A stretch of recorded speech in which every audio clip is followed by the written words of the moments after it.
मैं मैं डॉक्टर राजन, मेरे साथ कैमरामैन है डॉक्टर राजकुमार आर्यन। और इस वक्त मैं हूँ गोरखपुर के इमामबाड़ा स्टेट में। ये अकेला सुन्नी इमामबाड़ा है। आप देख सकते हैं मेरे पीछे एक बुलंद दरवाजा है जो यहाँ से आने का रास्ता है, और इसे हम पूरब के गेट कह करके पुकारते हैं।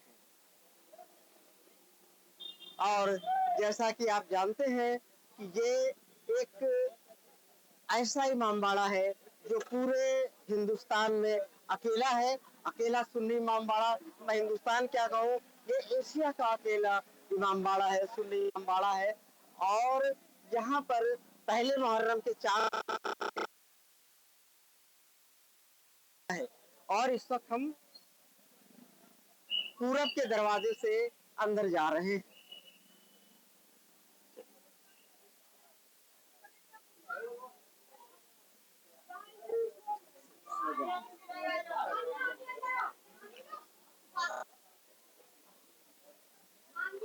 हाँ, जैसा कि मैंने आपको बताया था कि पूरब के गेट से हम इस वक्त अंदर आ चुके हैं, और इसके बाद एक छोटा गेट शुरू होता है।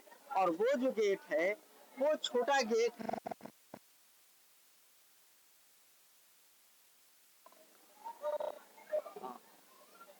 और इसके बाद एक छोटा गेट शुरू होता है। और छोटा गेट भी एक लंबे इतिहास को लेकर के रखा हुआ है। जैसे ही हम इस गेट के अंदर जाते हैं, हमारे फौरन दाहिने तरफ एक धूनी जलती हुई दिखाई देती है। और इस वक्त हम दूसरा गेट, यानी कि जहां से हम इन होते हैं, और यहाँ पर कदीमी धूनी जलते हुए देखते हैं। तो आइए हम दिखाते हैं आपको उस धूनी को। और ये मैं बता दूं कि ये वही धूनी है जो रोशन अली शाह बाबा जब यहाँ आए थे उस वक्त जली थी। और उस वक्त से लेकर के आज तक ये धूनी लगातार जलती चली आ रही है। इस धूनी को कभी बुझाया नहीं गया।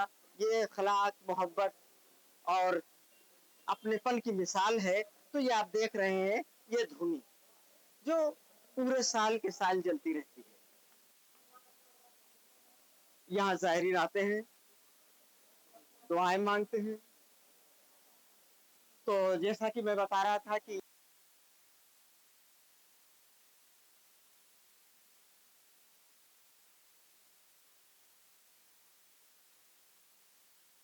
और मोहब्बत की देर यहाँ पर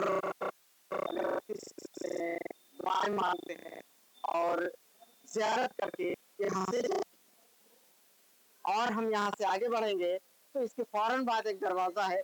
जिस दरवाजे को हम पार करते हैं तो वहाँ से भी एक ऐसी खास चीज़ आपको दिखाई देगी जो शायद हिंदुस्तान में इसके पहले कहीं आपने नहीं देखा होगा।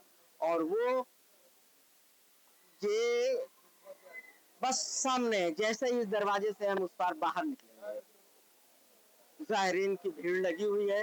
लोग ज़ियारत के लिए आगे बढ़े चले जा रहे हैं, आप देख सकते हैं। और अब हम उस गेट से बाहर निकल रहे हैं, ये दूसरा गेट।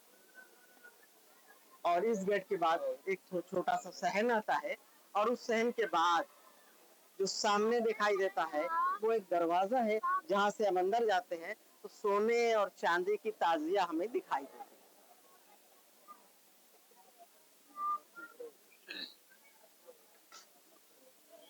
तो दोस्तों, जैसा मैं आपको बता रहा था कि इस गेट से जब हम अंदर जाएंगे तो सोने और चांदी की ताजिया, और ये वो ज़ियारत के लिए आगे बढ़ते हैं। यहाँ ज़ायरीन की भीड़ है। मैं कैमरामैन से चाहूँगा कि वो एक बार पलट करके और लोगों को भी एक्सपोज करें।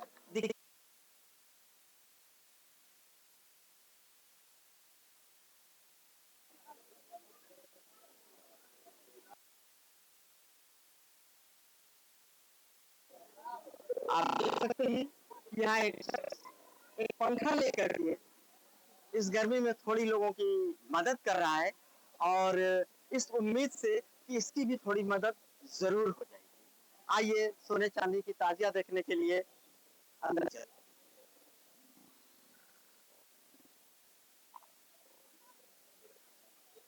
हैं।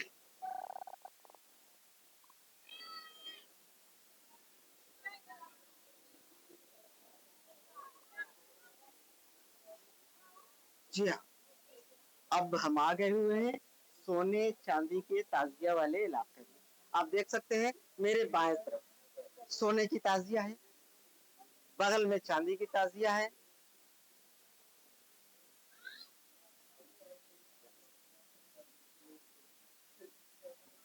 कैमरामैन से मैं चाहूंगा कि वो क्लोज करके दिखाएं सोने और चांदी की ताजिया।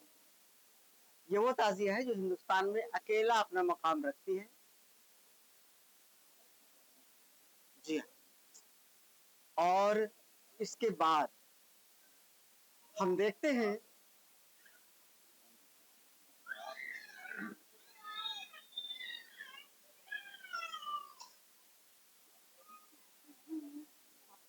रोल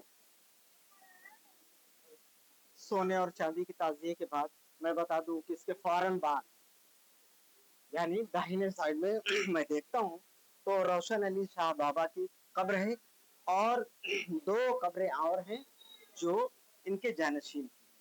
सबसे पहले आप देख रहे हैं बाबा रोशन अली शाह और उसके बाद सैयद अहमद अली शाह और उसके बाद आप देख रहे हैं सैयद वाजिद अली शाह। ये आपके जानशीन। और जब हम यहाँ से आगे बढ़ते हैं तो हम देखते हैं कि यहाँ पर एक हॉल बना हुआ है। ये आप हमारे देख सकते हैं, यहाँ एक हॉल है जिसमें चांद निकलने से शुरू होता है और पूरे महीने यहाँ पर बयान चलता रहता है। करबले के बयान से लोगों को आगाह करते हैं, लोग यहाँ बैठकर सुना करते हैं। पूरे महीने ये चलता रहेगा। ये जायरीन की भीड़ है, यहाँ आते हैं लोग।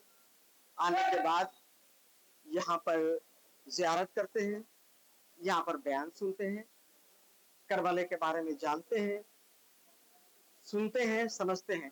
और एक खास बात यहाँ आपको मैं बताता चलूं, ये ऐसा मरकज है जहाँ पर हिंदू, मुसलमान, सिख सारे बिरादरी, सारे धर्म और सारे कौम के लोग आते हैं, आकर के यहाँ जियारत करते हैं, अपनी उम्मीदों को आगे बढ़ाते हैं, खुशी का इजहार करते हैं और यहाँ से अपने मुरादों को पूरी करके यहाँ से जाते हैं। कैमरामैन राजकुमार आर्यन के साथ मैं डॉक्टर हुसैन, इमामबाड़ा स्टेट, गोरखपुर से।